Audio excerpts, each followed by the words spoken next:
This week in East Brunswick, we'll take our customary look back at the preceding year's events in town. These shots were taken in January 1984 at this time of year, as we brace for a predicted record snowfall, quite a contrast to our current unseasonably warm weather. Also this week, Adrian Eisner will offer tips on buying kerosene heaters, and we'll have a book review from Robin Honig on Kids' Comments. Later, we'll begin a new feature on This Week with Ken Shalhoub called Health Facts. But before our look back, here's a look ahead at next week's features here on Channel 8. Our week begins on Sunday at 1 p.m. with a live cablecast of the Township Council's reorganization. 2 new council members will be sworn in, along with re-elected Mayor William F. Fox. Monday begins at 10 a.m. with Look Great, Feel Great and exercises for toning the backside and hips. Then on Target at 10:30, host Paula Durant learns about crisis intervention services. Tuesday at 7, Pearl Albrecht will read wintertime children's stories. Followed at 7:30 by Sports Talk with John Magliero and a visit with East Brunswick High School head trainer Phil Hostler. Wednesday at 3, we'll have more stories read by East Brunswick librarians. Then Wednesday night, Dolly Vasta will return with another edition of For Art's Sake. Thursday at 8:30, Paul Hansen will discuss real estate purchases on You and Your Money. And we'll be back next Thursday at 7 and 8 with more news and local events on This Week in East Brunswick. Now let's take a look back at 1984. It was a busy year in town politically speaking, with voters electing the mayor and 2 township council members. At mid-year, Township Administrator John Runyon submitted his resignation and was replaced by Library Director David Weil for the remainder of 1984. Garbage haulers struck the township, and Public Works was called in to collect the trash. Mayor Fox used Channel 8 to make announcements and to update the collection schedule. Plans for a hotel office complex in East Brunswick came to fruition, as AT&T announced construction on the site of the Ramada Inn on Route 18. Council members rezoned the area as a hotel H1 zone and saw the site dedicated in late December. Also in December, the council bonded money for the realignment of Riders Lane, but must approve the exact route which the roadway will take later this month. Mandatory newspaper recycling was put into effect and coordinated by Ed Joblinowski, who used Channel 8 for frequent recycling updates. Most recently, East Brunswick is facing renewed problems with Edgeboro landfill. Township Attorney Bertram Bush fought to keep the flow of garbage from other counties out of East Brunswick, but the problem continues. In the school system, the big news was the teachers' strike. On Channel 8, strikers and school board representatives met to discuss the issues during the strike. When a settlement was finally announced, Channel 8 was first with the news. Spotlight on Education, the school's monthly feature on Channel 8, included programs on health and food services, foreign languages, and most recently a program produced by the East Brunswick High School journalism class featuring school news. High school sports teams excelled this season. Channel 8 began experimental coverage of the East Brunswick High School football team this year with 3 games, including their heartbreaking championship defeat to J.P. Stevens. In other sports action, Channel 8 covered the stocking of local rivers and streams in April, the first running of the East Brunswick Triathlon in August, and in October, the annual 10K run, which was again won by British runner Terry Colton. The arts in town flourished, highlighted by arts and music fairs like the high school's Arts in Action and the township's annual Septemberfest celebration. 1984 was a big year for Channel 8. In September, we went online with our new character generator. Beginning in February of this year, community announcements will be displayed in addition to our regular monthly programming schedule. Call Channel 8 at 390-6780 for more information about this community bulletin board service. Several new programs began this year. Among them, Look Great, Feel Great, a weekly exercise program, and You and Your Money, featuring financial advice.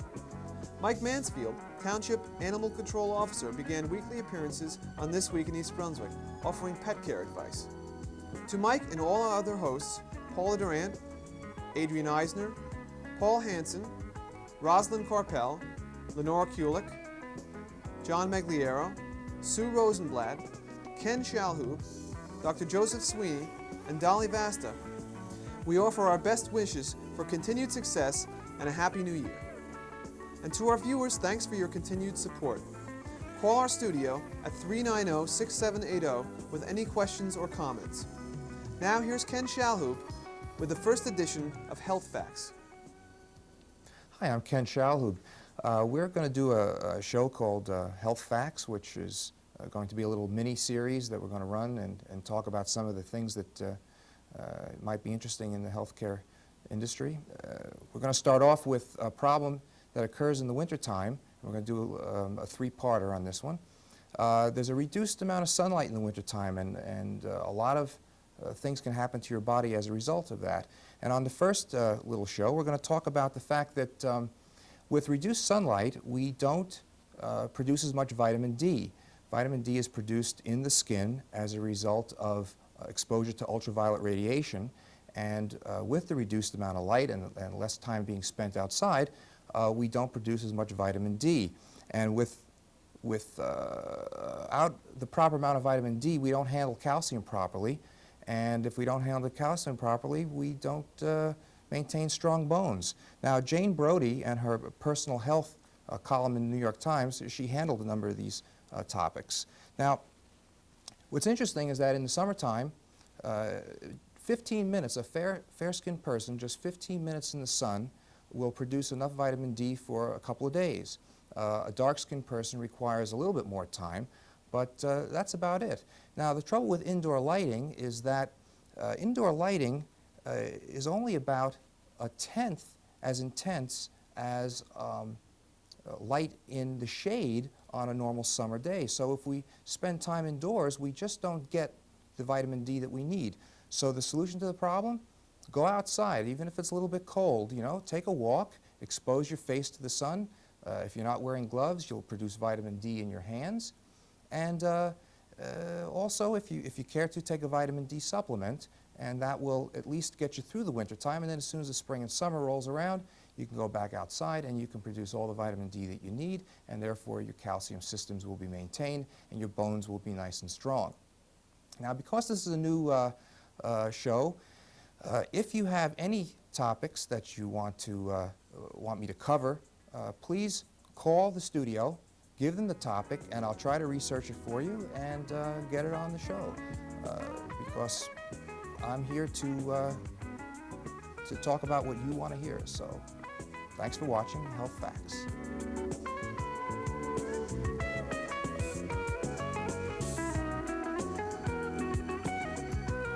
Hi, my name is Robin Honig, and I'm reviewing the book The Taking of Terry Muller.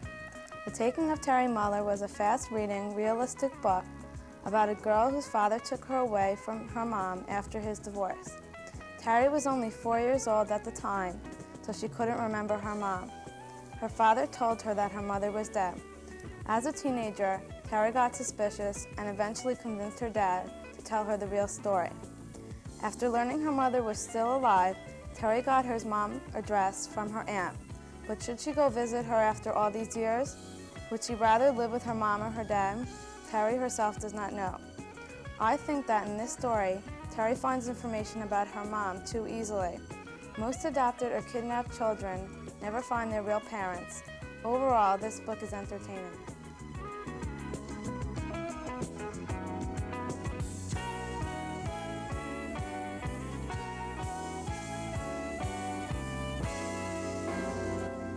Hello, and welcome to Consumer Aware. I'm Adrienne Eisner of the East Brunswick Consumer Affairs Office. Today we're going to be talking about portable kerosene heaters. High costs of energy have led consumers to seek non-conventional heating sources. Among the most popular are the portable kerosene heaters. While today's models are manufactured to minimize the risk of fire, there is still the danger of fire should the heater be accidentally upset, filled with gasoline instead of kerosene, or carelessly refueled. Also of concern are the toxic gases produced by these heaters. In New Jersey, portable kerosene heaters are not permitted to be used in any multifamily dwelling. That is, any building with 3 or more living units. If you have one where they are banned, it could cancel your fire insurance protection. If you are shopping for a space heater of any kind, make sure you get one that has underwriter's laboratory approval. The UL label means that the heater has passed many safety tests. Once you have the heater, make sure that you place it properly. It should be out of the line of traffic and at least 3 feet away from draperies, furniture, decorations, or walls. One of the most important things to remember is to use the right kind of fuel. Kerosene heaters specify number 1K, kerosene that is water clear. Never use gasoline or other fuels that will explode. Yellow or colored kerosene will smoke, smell, and interfere with the wick operation. Purchase and store kerosene in metal containers that are clearly marked kerosene. Do not keep the kerosene over the summer. Obtain a fresh supply in the fall because kerosene can change chemically and spoil. Keep your kerosene in a cool, well-ventilated area away from the living area and garage. Be sure that it is kept away from inquisitive children. Always refuel a kerosene heater out of doors. Never try to fill the heater while it is hot or in operation. Fill the tank no more than 90% full. Follow the manufacturer's operating instructions. Check the wick once a week. If it is dirty, clean according to the manufacturer's directions. Keep children away and instruct them not to touch the heater or its controls. Provide adequate ventilation. Open a door to another room, but be sure to avoid drafts. Be sure that the flame is extinguished when turning the heater off. And most important of all, be sure that you extinguish the heater before going to sleep. If you would like any further information about the purchase of kerosene heaters, please call us at the East Brunswick Consumer Affairs Office. We're there Monday through Friday, 9 a.m. until 5 p.m. Our telephone number is 390-6954. Please call us at the Municipal Building. And make sure that you join us again next week on Consumer Aware.